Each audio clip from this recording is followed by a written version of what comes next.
options of what jobs are available will then be shared and sent to you. So we have also digitalized that. We haven't officially launched the product because there have been these setbacks around internet, etc. So it's more or less complete. But then again, that is where we really pushed for the use of digital technology. And what was interesting was that both the Bharatdar University and Bolsa, they have strong servers which can host this kind of a digital labor exchange. So, we've also again capitalized and leveraged on that. So use of technology, I think, was another challenge that we had to, overcome, and we actually used this opportunity to develop a digital labor exchange. So yeah, if that answers your question. So you're right. I think youth employment has been is on the national priority. It is a national urgent priority for the government of Ethiopia. And that is very, that is very clear from the way some of these national policy frameworks are being designed and programs are being designed, where the youth are being given all the attention that is needed. And certainly there are a lot more donors in the sector who are investing on youth employment, and I still think there is room for many more to come in and invest, because it's such a huge challenge that we're grappling with. For us, what is unique about the ILO project is that, to begin with, ILO works always, if we are a technical agency, so we work always in partnership with the government of Ethiopia. Like, we always work in partnership with governments.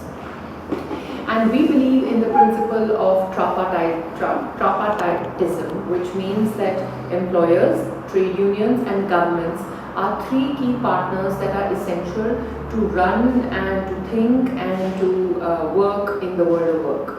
So we believe that the government cannot do anything on its own unless it has the participation of the private sector and the trade unions as well.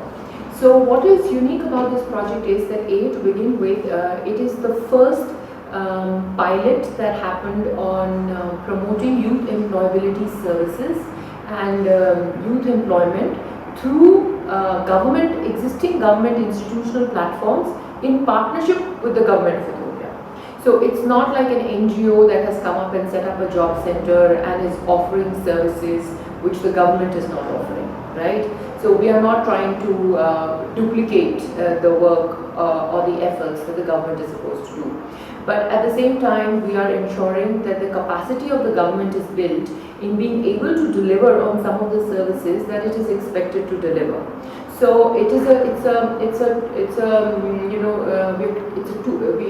to kill two birds with one stone. You demonstrate through this project how a center on youth employment services can function. What does it mean to set up a center of this nature within the government platform of public employment services? And then secondly, we are building the capacities of the government staff to deliver on it. We are not bringing external staff from outside, typically how NGOs would function, but building the institutional capacity of the government machinery to deliver on these services. And as I said, this is work in progress. It is still a pilot. And we have had such good results and successes from this pilot that we are now getting requests from other regional bureaus in other regions outside of Amhara saying, can we also try something similar like this in our regions? So what this has also done is it has created a good demonstration project where the government can see for itself that if it's working in Bharatdar, it can work in other places as well.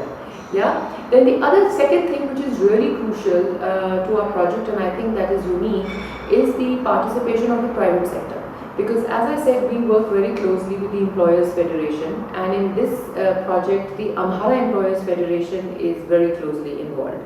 So to have the AEF as the owner and as the champion of this project, where they tell their members that you must send your vacancies to this neutral platform where you can find young people with skills, or you can find young people and skill them, is also a first.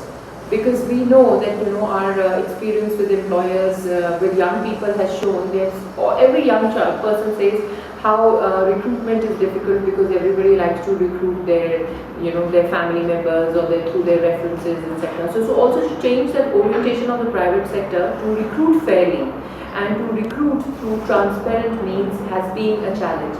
And now I'm very happy to share that we have reached this process, we have reached this stage where the Employers Federation in Amhara wants to set up a job center inside their office.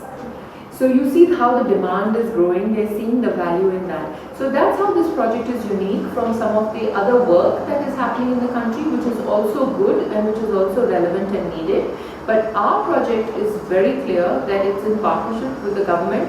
It's to enhance the institutional capacity of the government, and it is to showcase the possibilities of running these kind of projects and these kind of centers which will bring success and are the need of the hour. So now we really hope that the government of Ethiopia would be interested in replicating this model and scaling it up to other regions. Okay. So do you have a plan to expand the project?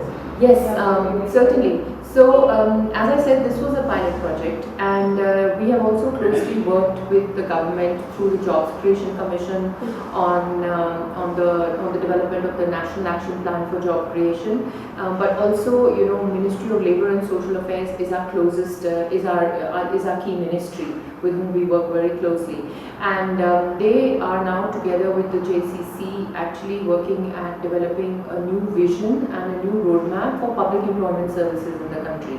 So we are working on getting a new understanding of how public employment services needs to operate. What are the structural changes that need to be brought out in the current scenario to add more, to make it more efficient, to make it more effective on the ground. What would it mean in terms of capacity building? So once this is in place, then it would be much easier to roll out the kind of work that we have done at a national level across regions. But Ethiopia is also a vast country, and every region is very dynamic. In the last few years, close to 3.5 years that I've been in Ethiopia, and I've traveled to different regions, I realized that the socio-economic context is also different. But one advantage that is also there is the fact that it's a decentralized setup. So while the federal structure, federal level plays a good overarching visionary overview and gives the guidance, the regions actually have the autonomy to run with it. So I think there is a lot of scope to expand the work that we are doing, and both the government and the donors are interested in scaling it up. So we'll see where this goes. Well, I think there is we say Ethiopia is a very young country, right? Because the highest population, the young working population is young people, and I think I can give you some statistics.